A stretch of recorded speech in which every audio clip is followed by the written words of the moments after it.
What's going on YouTube? It's your boy DMD, and today I'm coming at you guys with my updated True Draco deck profile for the July 2019 format. So I have taken a little while after the July ban list and kind of redesigned the deck a little bit. Not many changes, just a couple.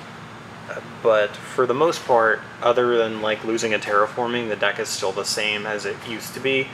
This is what I will have actually played by the time this goes up. I will have attended the Knoxville Regional, so this is the list that I'm going to play at that regional. So without further ado, let's get into the list. Alright guys, so starting off with the monsters, we've got the one Dynamite, get you your traps. I mean, that's pretty obvious. He's limited. Maybe Konami will bump him up to 2 eventually, I don't know. But for now, he's at 1. We've got the triple Ignis to get you our spell cards, which of course is really good. This guy is especially really good going second because you can just plus off of your monsters getting destroyed in case they solemn or, you know, pop your cards with something. Triple Maiden, of course, because we need to max out on Dracos, and Maiden helps us get to our monsters, which is really good going first in case we have a trap that we can disrupt our opponent during their turn. And that's, of course, all of the monsters. Starting off the spells, we've got the triple Diagram, the one Terraforming to search it out. We've got the triple Heritage. We've got the double Disciples, which that will round up our Draco spells. These, I guess you could make the argument to play the third the Disciples, which I know is kind of standard, but I personally just don't like the third Disciples. I've bricked on it multiple times. I understand how important our grind game is, so I feel like I should be playing the third Disciples, but I can't force myself to do it. But anyway, for the consistency cards, got double Duality, and of course for the literal win con of the deck, we've got triple card of Demise. If you see this, you're probably going to win. And we've got the double Desires. Some people disagree on Desires, but I honestly think this card is a staple in this deck, just given how good that card is in this deck. Drawing 2 is so good, and for your opponent to ash your Demise and being able to just flip this over and then just draw 2 more cards, it's amazing because you just get to bait Ash Blossom so easily. And then the one Upstart Goblin just to boost up our consistency a little bit.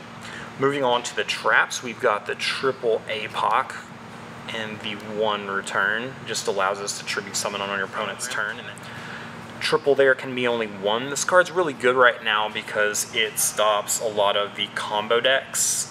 Just being able to make your opponent sit on 1 Colossus or sit on a single dragon like a Saryuja or something really slows them down. Of course, triple Erupt, the reason you don't play an extra deck is because this card is so good and floods out so many different decks in the metagame. Erupt is just a solid card. Imperial Order, just to blow out that Sky Striker matchup.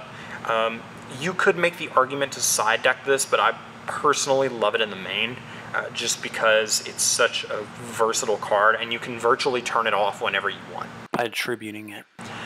The one Waterfall, I wasn't playing this in my previous builds, but I felt like it actually really helped out. And then finally we've got the double Solemn Strike and the double Solemn Judgment. This card is really good. The fact that this card is at 3 is really good for this deck because now it doesn't auto lose to things like Red Reboot, Twin Twisters, Evenly Matched, and cards like that as much anymore. So I'm really happy that we have access to a card like this now. Okay, so on to the side deck. I'm playing the one Metaltron because this card is actually a lot better than I thought it would be in the side. Just because like a lot of decks can't deal with this. Like if you have this immune to spell like Sky Striker, you just win. You know, it's just such a versatile card. Then we've got the triple Border. This shuts some decks down, combo decks. If you're going first, you can just summon this, and then your Thunder Dragon opponent just can't really do anything, so you just gotta win. Going second against Thunder Dragons, we've got the triple sphere mode, just to stop our opponent from colossusing us to death. Speaking of combo decks, triple or double copies of Nibiru. I'm so glad this card came out in the Mega Tins because it's such a good card. It stops combo decks in their tracks and it makes it a lot easier for us to play against them. We just drop this thing on them mid-combo and then we just totally disrupt them. Speaking of combo decks, this card is the reason we don't auto-lose to Thunder Dragons like games 2 and 3. Because this card just allows us to play around Colossus and use our diagrams and our dualities. They aren't dead anymore. And then, of course, finally, for the final 3 is triple copies of Evenly Matched, just to knock out those back row decks. Anyway, guys, that is the deck profile. I hope you guys enjoy this. If you guys have any questions, feel free to ask them in the comment section below. But anyway, guys, hope you guys enjoy this profile. If you did, give this video a thumbs up. Thank you guys so much for watching, and I will see you guys later. Peace out.